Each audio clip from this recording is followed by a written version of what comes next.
LIC of India presents Union Budget 2025, co-presented by Sensodyne, co-powered by SBI, the banker to every Indian, and LIC Housing Finance Limited. Associate sponsor ACC and Ambuja Cement. Leather sector. I propose to fully exempt BCD on wet blue leather to facilitate imports for domestic value addition and employment. I also propose to exempt crust leather from 20% export duty to facilitate exports by small tanners. Marine products.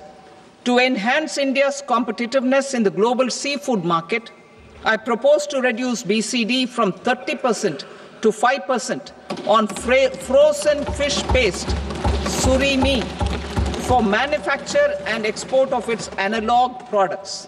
I also propose to reduce BCD from 15% to 5% on fish hydrolysates for manufacture of fish and shrimp feed.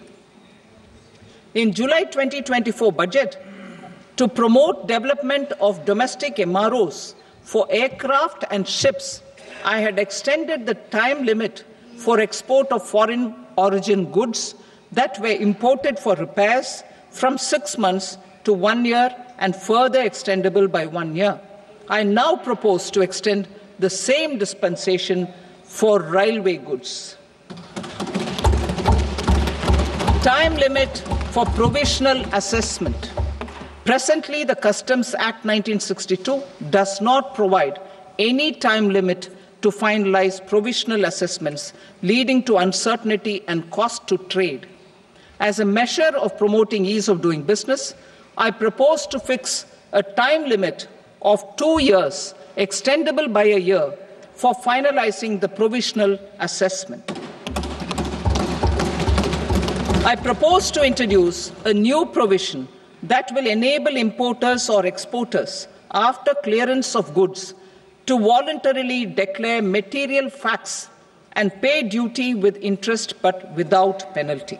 This will incentivize voluntary compliance. However, this will not apply in cases where department has already initiated audit or investigation proceedings. For industry to better plan their imports, I propose to extend the time limit for the end use of imported inputs in the relevant rules from 6 months to 1 year. This will provide operational flexibility in view of cost and uncertainty of supply.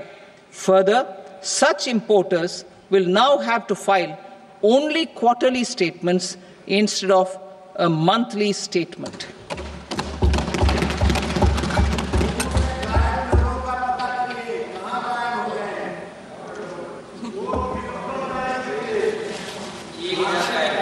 I now come to my direct tax proposals.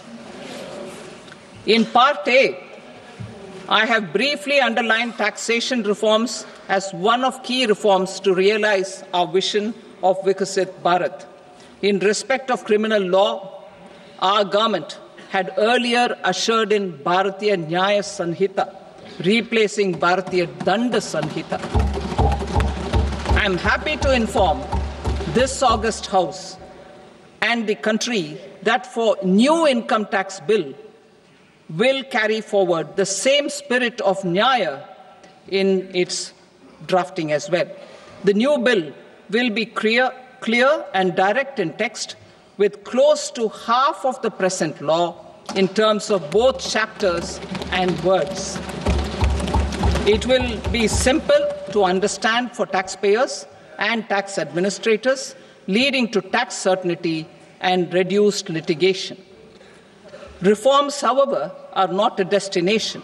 They are means to achieve good governance for our people and economy. Providing good governance primarily involves being responsive. The Tirukural captures this in verse 542, which reads, "Vaanokki vaazhum ulagallam, mannavan kol nokki vaazhum kudi," meaning, just as the living beings live expecting rains, citizens live expecting good governance. Our government is committed to keeping an ear to the ground and a finger on the pulse and responding while balancing our national building efforts.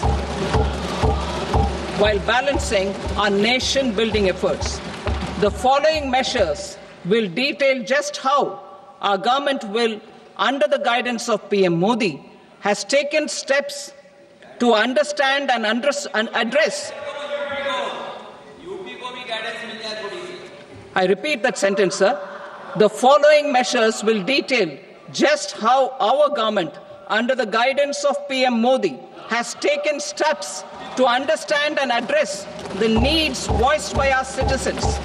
My tax proposals are guided by this spirit